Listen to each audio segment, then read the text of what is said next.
Hello everyone, this is Hemasri, working as Zoology lecturer in Sir C.R. Reddy Women's College, Eluru. Now I am going to describe about the topic Modern Fishing Crafts, Trawlers, BLC, Mechanized Crafts in Unit 3 Craft. Paper title Capture Fishery 2. So let's start the topic. Trawlers. A fishing trawler is a commercial fishing vessel designed to operate fishing trawls. So ఈ fishing trouser అంటే ఏంటి అంటే fishing ట్రాల్స్ని operate చేయడం కోసం design చేసినటువంటి ఒక commercial fishing వెజిల్, దాన్ని fishing trawler అంటారు. A trawling is a method of fishing that involves actively dragging or pulling a trawl. So trawling అంటే ఏంటి అంటే ఫిషింగ్లో అదొక మెథడ్ అనమాట. సో ఈ మెథడ్లో ఏం చేస్తారు అంటే ట్రాల్స్ని పుల్ చేస్తారు, అంటే పైకి లాగుతారు అనమాట. Trawls are fishing nets that are pulled along the bottom of the sea or in midwater at a specified depth. So trawls అనేవి ఏంటి అంటే ఫిషింగ్ నెట్స్ అనమాట. సో వాటిని సీ బాటమ్ ఏరియా నుండి కానీ లేదా ఒక స్పెసిఫైడ్ డెప్త్ అంటే సీ మిడిల్ ఏరియా అనమాట, అక్కడి నుంచి కానీ వాటిని పైకి పుల్ చేస్తారు అనమాట. ఒక స్పెసిఫైడ్ డెప్త్ అనేది ఉంటుంది ఫిషింగ్ ఇక్కడి వరకు పట్టాలి అని. సో అక్కడి నుంచి వాటిని పైకి లాగుతారు అనమాట ఆ నెట్స్ని. A trawler may also operate 2 or more trawl nets simultaneously, double rig and multi rig. So ఈ ట్రాలర్ అనేది 2 or more ట్రాల్ నెట్స్ని ఒకేసారి ఆపరేట్ చేయగలదన్నమాట. అంటే ఎట్ ఏ టైం ఒక్కసారే 2 కానీ అంతకన్నా ఎక్కువ ట్రాల్ నెట్స్ని కూడా ఇది ఆపరేట్ చేయగలుగుతుంది. Modern trawlers are usually decked vessels designed for robustness. So ఈ మోడర్న్ ట్రాలర్స్ అంటే ఏంటి అంటే స్ట్రాంగ్నెస్ కోసం డిజైన్ చేసినటువంటి డెక్డ్ వెజిల్స్ అనమాట. వీటిని మోడర్న్ ట్రాలర్స్ అని అంటారు. Their super structure, wheel house and accommodation can be forward, midship or aft. So దాని సూపర్ స్ట్రక్చర్ అనమాట, అంటే వీల్ హౌస్ అండ్ అలాగే దాంతో అకామిడేట్ అయి ఉన్న మిషనరీ అదంతా కూడా షిప్కి ఫార్వర్డ్ అంటే ఫ్రంట్ పెట్టి ఉండొచ్చు, లేదా మిడ్ షిప్ అంటే షిప్కి మధ్యలో ఉండొచ్చు, లేదా బ్యాక్ సైడ్ కూడా ఉండొచ్చు. Motorised winches, electronic navigation and sonar systems are usually installed. So ఈ షిప్లో ఇంకా ఏమేమి ఇన్స్టాల్ చేస్తారు అంటే motorised winches, electronic navigation and అలాగే సోనార్ సిస్టమ్స్ని కూడా ఈ షిప్లో ఇన్స్టాల్ చేయడం జరుగుతుంది. Fishing equipment varies in sophistication depending on the size of the vessel and technology used. So ఈ ఫిషింగ్ ఎక్విప్మెంట్ అనేది ఆ ఫిషింగ్ ట్రాలర్ యొక్క సైజ్ని బట్టి అండ్ అలాగే అందులో యూజ్ చేసేటటువంటి టెక్నాలజీని బట్టి డిపెండ్ అయ్యి వ్యారీ అవుతూ ఉంటుందన్నమాట. చిన్న షిప్స్ అయితే దాని సైజు, ఫిషింగ్ ఎక్విప్మెంట్ సైజ్ అనేది చిన్నగా ఉంటుంది, అండ్ అలాగే కొంచెం పెద్దదైతే కనుక పెద్దగా ఉంటుంది, అండ్ అలాగే దాని టెక్నాలజీ మొత్తం దీని మీద ఆధారపడి ఈ ఫిషింగ్ ఎక్విప్మెంట్ సైజ్ అనేది ఉంటుంది. సో ఇది ట్రాలర్ అనమాట, ఫిషింగ్ ట్రాలర్ బోట్. సో ఇది ఇంకొక type of fishing trouser. Types of trawlers. Trawlers can be classified by their architecture, the type of fish they catch, the fishing method used or geographical origin. So ఈ trawlers అనేవి ఎలా classify చేశారు అంటే ఆ trouser యొక్క నిర్మాణ శైలిని బట్టి అండ్ అలాగే ఏ టైప్ ఆఫ్ ఫిషెస్ని క్యాచ్ చేస్తారు అనే దాన్ని బట్టి అండ్ అలాగే ఏ టైప్ ఆఫ్ ఫిషింగ్ మెథడ్ని యూస్ చేస్తారని అండ్ జియోగ్రాఫికల్ ఆరిజిన్ని వీటన్నిటిని దృష్టిలో పెట్టుకుని ట్రాలర్స్ని క్లాసిఫై చేయడం జరిగింది. The classification used below follows the FAO who classify trawlers by the gear they use. So ఈ క్లాసిఫికేషన్ అనేది దేన్ని ఫాలో అవుతుందంటే FAO రూల్స్ని, అంటే ఫుడ్ అండ్ ఆక్వాకల్చర్ ఆర్గనైజేషన్ వాటి రూల్స్ని ఫాలో అయ్యి ఈ క్లాసిఫికేషన్ చేయడం జరిగింది. సో FAO వాళ్ళు ఏం చేస్తారంటే వాళ్ళు యూజ్ చేసేటటువంటి గియర్ని బేస్ చేసుకొని ఈ ట్రాలర్స్ని క్లాసిఫై చేస్తారు. సో ఇవి టైప్స్ ఆఫ్ ట్రాలర్స్ అనమాట. Out rigger trawlers, beam trawlers, otter trawlers, pair trawlers, side trawlers, stern trawlers, freezer trawlers, wet fish trawlers, trawler or purse seiners, naval trawlers. So first one, outrigger trawlers. Outrigger trawlers use outriggers or booms to tow the trawl. So ఈ out rigger ట్రాలర్స్లో ట్రాల్స్ని లాగడం కోసం ఏం use చేస్తారు అంటే out రిగ్గర్స్ని use చేస్తారు. Out రిగ్గర్స్ అంటే ఏంటి అంటే అవి బీమ్స్లా ఉంటాయి అన్నమాట. సో వాటిని బోట్కి బ్యాక్ సైడ్లో అటాచ్ చేసి ఉంచుతారనమాట. These outriggers are usually fastened to or at the foot of the mast and extend out over the sides of the vessel during fishing operations. So ఈ అవుట్ రిగ్గర్స్ని ఎక్కడ place చేస్తారు అంటే mast ఉంటుంది కదా, ఆ mast దగ్గర దాని foot దగ్గర అటాచ్ చేస్తారనమాట. సో ఫిషింగ్ ఆపరేషన్స్ జరిగేటప్పుడు ఇది ఆ వెజల్ నుంచి బయటికి సైడ్స్ నుంచి ఎక్స్టెండ్ అవుతుంది అనమాట బయటికి. Beam trawlers. Beam trawling is used in the flatfish fisheries in the North Sea. So ఈ బీమ్ ట్రాలింగ్ని ఎక్కడ యూస్ చేస్తారు అంటే నార్త్ సీ దగ్గర ఫ్లాట్ ఫిష్ని ఫిషింగ్ చేయడం కోసం యూస్ చేస్తూ ఉంటారు. They are equipped with equipment for hauling the net and stowing it abroad. So ఈ బీమ్ ట్రాలర్స్లో ఎలాంటి ఎక్విప్మెంట్ యూస్ చేస్తారు అంటే నెట్ని లాగడం కోసం యూస్ చేసేటటువంటి ఎక్విప్మెంట్ని అండ్ అలాగే దాన్ని స్టోర్ చేయడానికి నిల్వ ఉంచడానికి యూస్ చేసేటటువంటి ఎక్విప్మెంట్ అంతా కూడా ఈ బీమ్ ట్రాలర్స్లో క్యారీ చేస్తారు. Typically and multi beam echo sounder is used for finding fish. So వీళ్ళు ఫిష్ ఎక్కడుంది, ఫిష్ ఎక్కడ ఎక్కువ ఉన్నాయి అవన్నీ కనుక్కోవడం కోసం మల్టీ బీమ్ ఎకో సౌండర్ని యూస్ చేస్తారు. They are medium sized and high powered vessels towing gear at speeds up to 8 knots. So అవి మీడియం సైజ్లో ఉంటాయి అండ్ అలాగే హై పవర్తో చాలా ఎక్కువ పవర్తో ఉంటాయి అన్నమాట. అండ్ అలాగే దాని టోవింగ్ గియర్ స్పీడ్ ఎంత ఉంటుంది అంటే 8 knots స్పీడ్ అనేది ఉంటుంది. Otter trawlers. Otter trawlers deploy one or more parallel trawls kept apart horizontally using otter boards. So ఈ ఒట్టర్ ట్రావెల్స్ అనేవి ఒకటి కానీ లేదా అంతకన్నా ఎక్కువ ప్యారలల్ ట్రాల్స్ని ఒట్టర్ బోర్డ్స్ని యూస్ చేసి హారిజెంటల్గా ప్లేస్ చేయగలదు అనమాట. These trawls can be towed in mid water or along the bottom. So ఈ ట్రాల్స్ అన్నీ కూడా మిడ్ వాటర్లో కానీ లేదా బాటమ్ వాటర్ నుంచి కానీ లాగగలుగుతాయి అన్నమాట. Otter trawlers range in size from sailing canoes to super trawlers.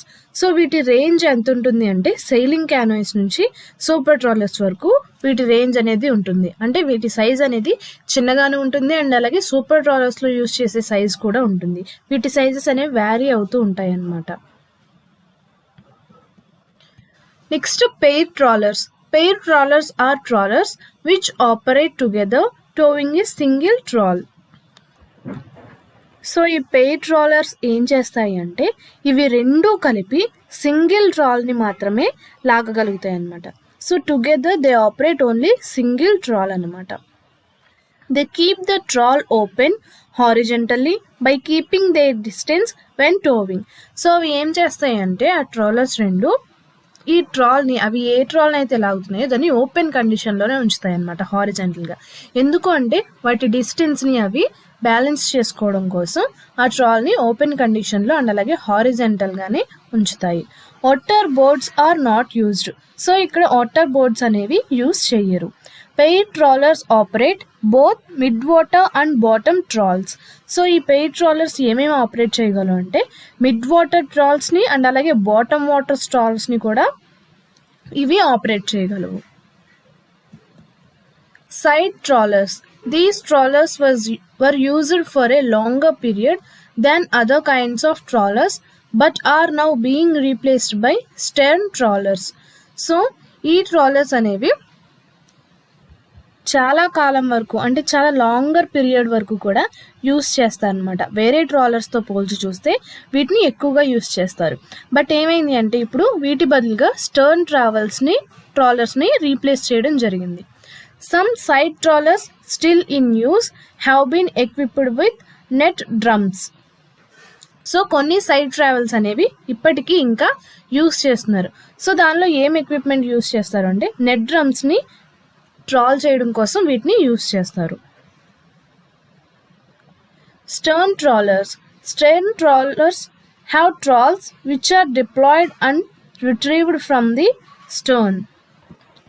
So ఈ స్టర్న్ ట్రాలర్స్లో ఎలాంటి ట్రాల్స్ ఉంటాయి అంటే ఈ స్టర్న్ నుండే డిప్లాయిడ్ అండ్ రిట్రైవ్ అయినటువంటి ట్రాల్స్ని ఎక్కువగా యూస్ చేస్తూ ఉంటారు. Larger stern trawlers often have a ramp, though pelagic and small stern trawlers are often designed without. So larger అంటే పెద్ద స్టర్న్ ట్రాలర్స్లో ర్యాంప్ అనేది ఉంటుంది, బట్ చిన్న స్మాల్ ట్రాలర్స్లో ఈ ర్యాంప్ అనేది ఉండదు. అండ్ అలాగే పెలాజిక్ ట్రాలర్స్లో కూడా ఈ ర్యాంప్ అనేది ఉండదు. Stern trawlers are designed to operate in most weather conditions. So ఈ స్టర్న్ ట్రాలర్స్ని ఎలా డిజైన్ చేశారు అంటే ఎలాంటి వెదర్ కండిషన్స్లో అయినా సరే వాటిని ఆపరేట్ చేసే విధంగా డిజైన్ చేశారు. They can work alone when mid-water or bottom trawling, or two can work together as pair trawlers. So mid-water or bottom trawling చేసినప్పుడు ఇది అలోన్గా అంటే ఒక్కటే వర్క్ చేయగలదు, లేదా రెండు కలిసి పెయిర్ ట్రాలర్స్గా వర్క్ చేస్తాయన్నమాట. Freezer trawlers. The majority of trawlers operating on the high seas are freezer trawlers. So high సీస్లో యూస్ చేసేటటువంటి అంటే ఆపరేట్ చేసేటువంటి ట్రాలర్స్లో మెజారిటీ ఆఫ్ ది ట్రాలర్స్ అనేవి ఈ ఫ్రీజర్ ట్రాలర్స్ అన్నమాట. They have facilities for preserving fish by freezing, allowing them to remain at sea for extended periods of time. So ఈ freezer ట్రాలర్స్లో ఎలాంటి ఫెసిలిటీస్ ఉన్నాయి అంటే ఫిష్ని ప్రిజర్వ్ చేసుకోవచ్చు మనం ఆ ట్రాలర్స్లోనే, అండ్ అలాగే వాటిని సీలోనే చాలా కాలం వరకు అక్కడే మనం ప్రిజర్వ్ చేయొచ్చు అనమాట. They are medium to large size trawlers with the same general arrangement as stern or side trawlers. So ఇందులో medium to large size trawlers అన్నీ ఉంటాయి అన్నమాట. సో వాటి అరేంజ్మెంట్ ఎలా ఉంటుంది అంటే సేమ్ స్టర్న్ అండ్ సైడ్ ట్రాలర్స్లో అరేంజ్మెంట్ ఎలా అయితే ఉంటుందో ఈ ఫ్రీజర్ ట్రాలర్స్లో కూడా అరేంజ్మెంట్ అలాగే ఉంటుంది. Wet fish trawlers. Wet fish trawlers are trawlers where the fish are kept in the hold in a fresh or wet conditions in boxes covered with ice or with ice in the fish hold. So ఈ wet fish trawlers అనేవి ఒక type of trawlers అనమాట. So ఏం చేస్తారు అంటే ఈ wet fish ట్రాలర్స్లో ఫిష్ని fresh కండిషన్లో ఇందులోనే హోల్డ్ చేసి ఉంచుతారనమాట. బాక్సెస్లో పెట్టి ఆ బాక్సెస్ని ఐస్లో పెడతారు, లేదంటే ఫిష్ని ఐస్లో పెట్టి ఆ ఫిషెస్ని ఒక బాక్స్లో పెట్టి హోల్డ్ చేస్తారనమాట. They must operate in areas close to their landing place and the time such a వెజిల్ can spend fishing is limited. So ఈ వెట్ ఫిష్ ట్రాలర్స్ని ఎక్కడ ఆపరేట్ చేస్తారు అంటే వాటి ల్యాండింగ్ ప్లేసెస్కి దగ్గరగా ఉంచి ఆపరేట్ చేస్తారు. అండ్ అలాగే ఇవి ఫిషింగ్ కోసం స్పెండ్ చేసే టైం అనేది చాలా లిమిటెడ్గా ఉంటుందన్నమాట. Trawler or purse seiners. Trawler or purse seiners are designed so that deck equipment including an appropriate combination which can be rearranged and used for both methods. So ఈ trawlers and అలాగే purse seiners అనేవి deck equipment and అలాగే appropriate కాంబినేషన్తో design చేయబడ్డాయి.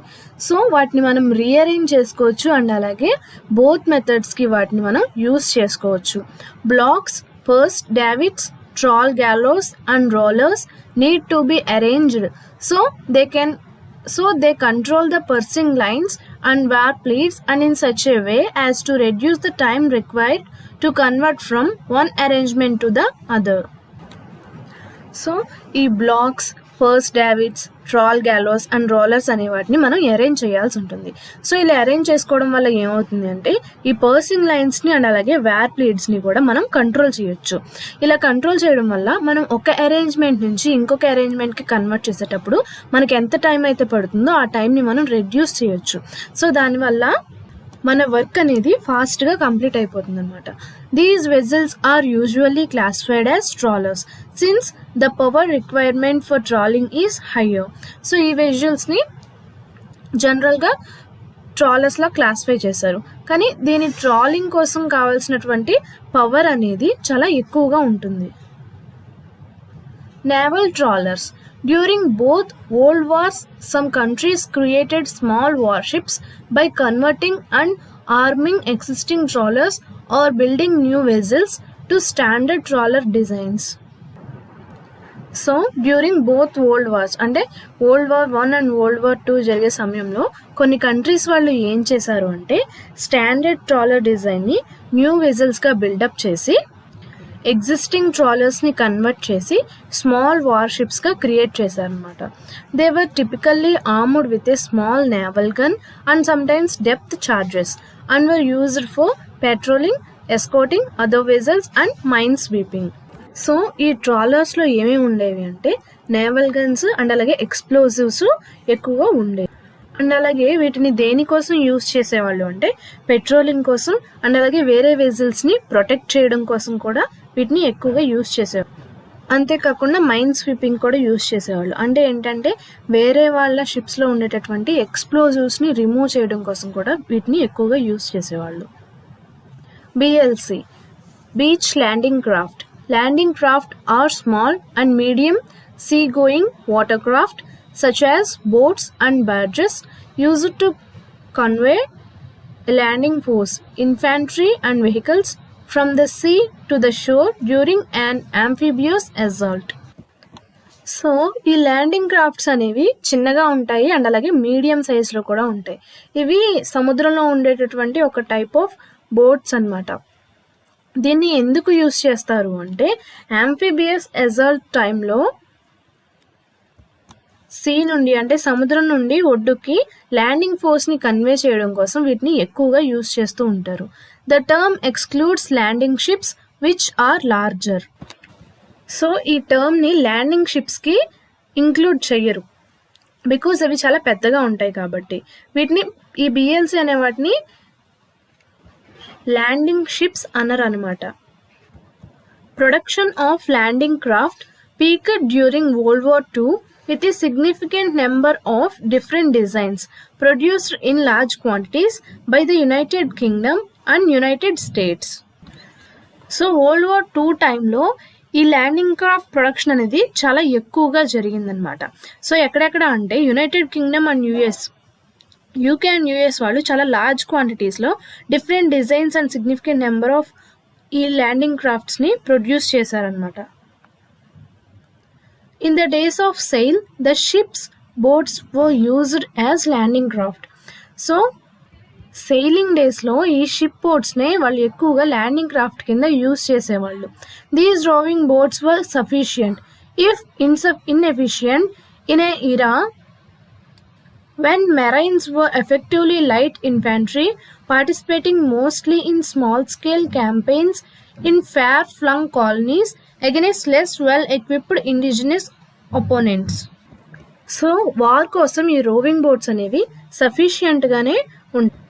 ఒకవేళ inefficient అయితే గనక అంటే మెరైన్స్లో ఈ సోల్జర్స్ అనేవాళ్ళు చాలా తక్కువగా ఉన్నట్లయితే గనక వీటిని ఎక్కడ ఎక్కువగా యూజ్ చేసేవాళ్ళు అంటే అపోనెంట్స్కి దూరంగా ఉన్నటువంటి ప్లేసెస్లో స్మాల్ స్కేల్ క్యాంపెయిన్స్ అనేవి నిర్వహించేవాళ్ళు అనమాట.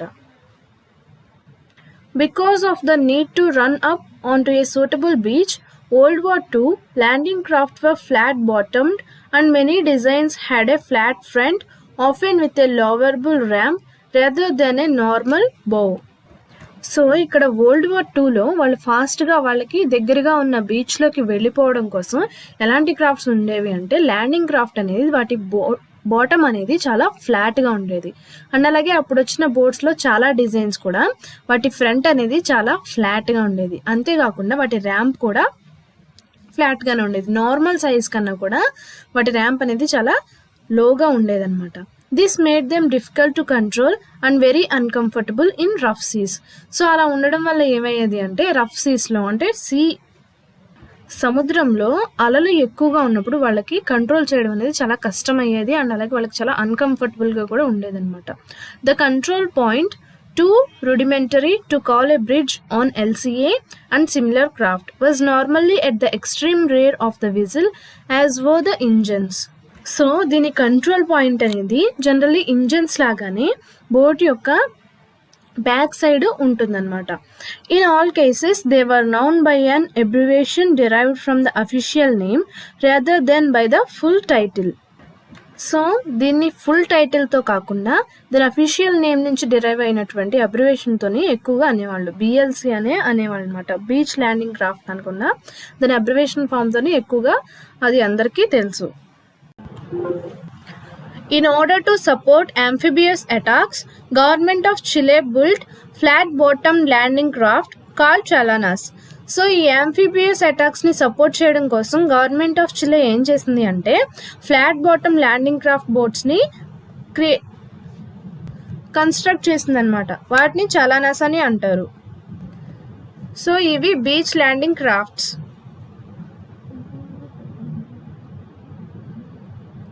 Mechanized crafts. With the advent of mechanization of the fishing crafts, small and medium-sized boats 10 to 15 meters long are constructed with engines operated by oil for venturing to distant coastal areas in search of fishing grounds.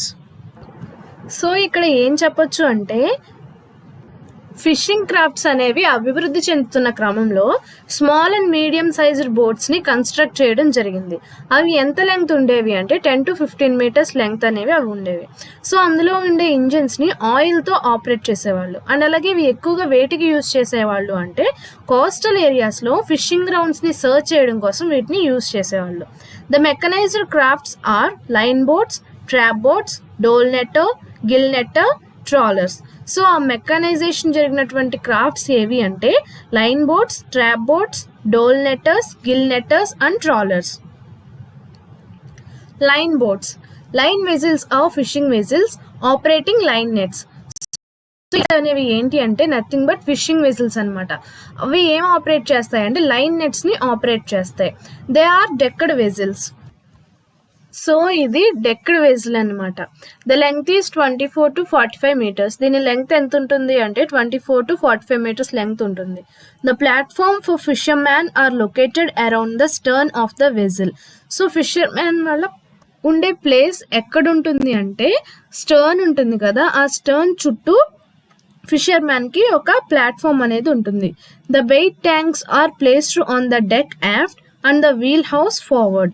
So ఈ bait tanks అనేవి అంటే ఎర వేస్తాం కదా చేపలకి, సో అవి షిప్కి బ్యాక్ సైడ్ పెడతారనమాట. అండ్ అలాగే వీల్ హౌస్ ఉంటుంది కదా, అది ఫ్రంట్ సైడ్ పెడతారు.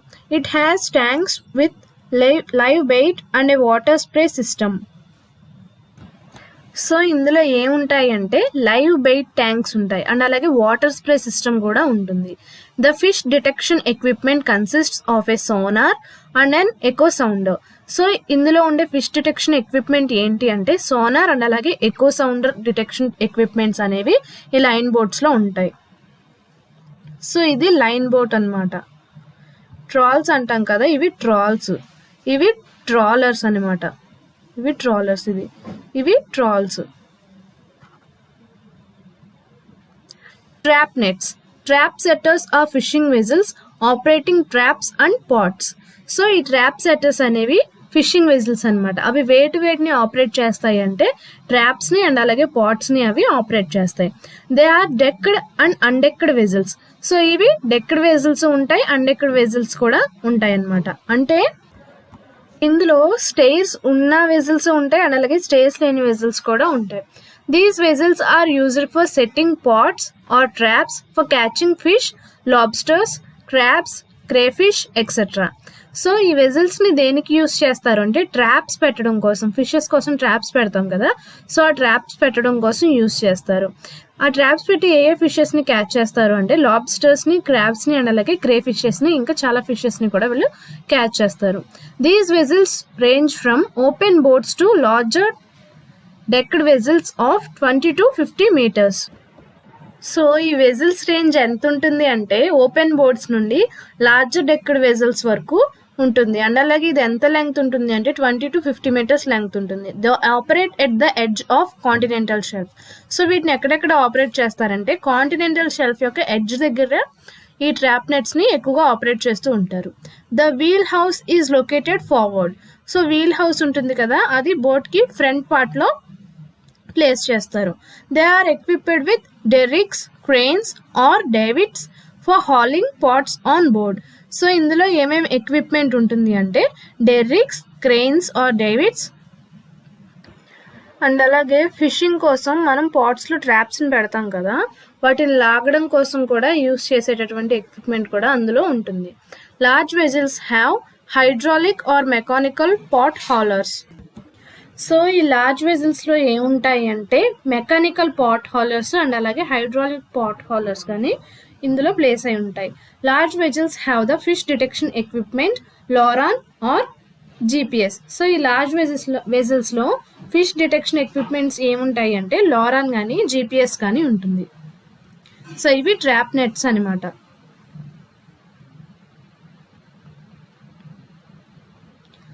Gill netters. Gill netters are fishing vessels operating gill nets. So ఈ గిల్ నెట్టర్స్ అనేవి ఫిషింగ్ వెజల్స్ వేటిని ఆపరేట్ చేస్తాయి అంటే గిల్ నెట్స్ని ఇవి ఆపరేట్ చేస్తాయి. They may be decked or undecked vessels.